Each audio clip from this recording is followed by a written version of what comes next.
Aujourd'hui, nous allons faire un atelier de semis de plantes natives. Pour cet atelier, vous aurez besoin d'un contenant percé au fond pour le drainage. Alors, ça peut être des vieux pots de yaourt, par exemple.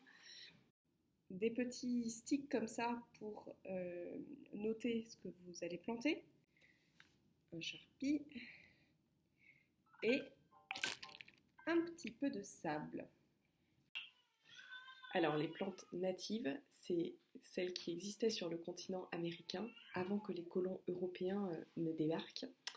Elles sont particulièrement adaptées à l'environnement puisqu'elles ont évolué avec celui-ci au fil des siècles. Elles sont une source de refuge, d'habitat, de nourriture pour nombre d'insectes locaux. Donc en termes de biodiversité, elles sont beaucoup plus intéressantes que la pelouse. Donc il faut s'encourager à en planter dans nos jardins pour remplacer une partie des pelouses. Là par exemple, c'est du milkweed. Des fruits de milkweed, j'en ai déjà parlé dans mes articles précédents. Donc là vous voyez des graines de milkweed là-dedans. Donc je vais déjà récupérer quelques graines et leur enlever leur petit volant. Je vais récupérer juste les petits points marrons qui sont vraiment les graines. Je vais les mettre de côté.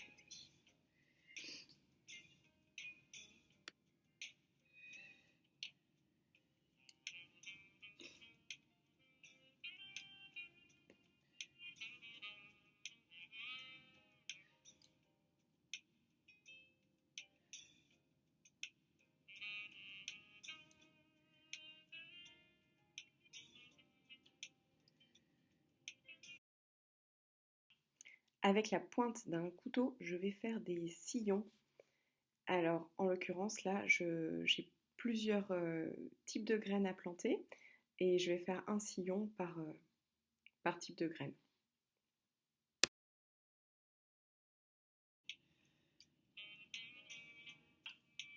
Alors là maintenant je vais préparer un semoir, donc en fait c'est juste un petit morceau de carton plié en deux dans lequel je vais venir enfiler mes graines.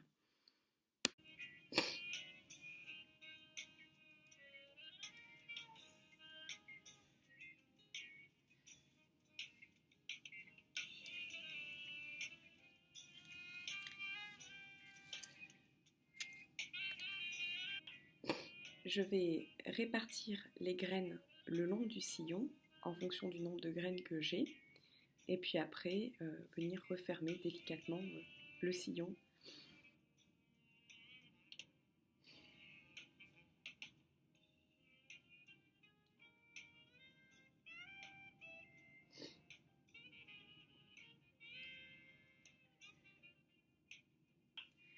J'ai terminé avec le milkweed et je vais commencer à semer mes autres graines. Alors c'est parti, je commence avec New England Aster. Donc ça c'est une petite violette, très jolie, qui germe bien, comme vous pouvez voir. Les graines sont un peu poilues. Je ne vais pas pouvoir les faire glisser aussi facilement que les... La plupart des graines ont été récoltées dans la nature. On peut aussi en trouver dans des nurseries qui font des plantes natives, en ligne aussi notamment.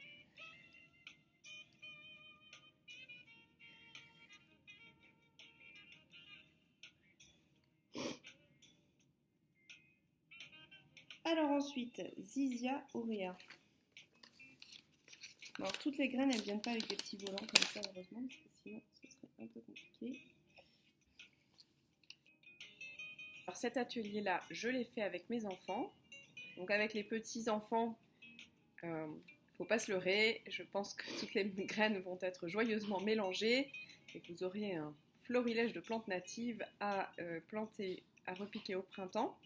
Avec les plus grands, donc par exemple avec ma grande Sarah, 8 ans, là elle faisait très attention à bien mettre les petites graines dans les bons sillons et à les refermer. Donc là, je pense que j'aurai plus de chances de savoir qu'est-ce qui va sortir grâce au label. Ensuite, Conopinium colestinum. Tandis que je plante, je voudrais préciser que la boîte, elle n'est pas complètement remplie de terre. J'ai laissé un demi-pouce de marge en hauteur. Et ça, c'est pour éviter que si jamais il pleut, les graines ne s'échappent de la boîte. Juan, Salvia azurea. Alors, comme vous pouvez l'entendre, j'utilise les noms latins pour désigner les plantes.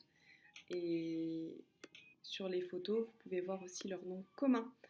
Alors, le nom commun, c'est le nom que tout le monde utilise, que tout un chacun utilise.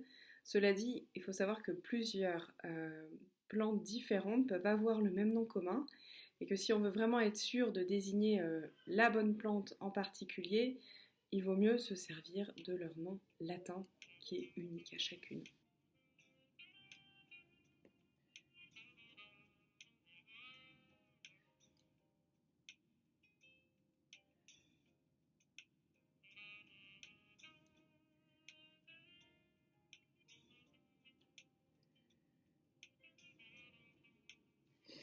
La dernière, Penstemon digitalis. Alors là, je vous ai présenté quelques plantes natives, celles pour lesquelles j'ai réussi à avoir quelques graines.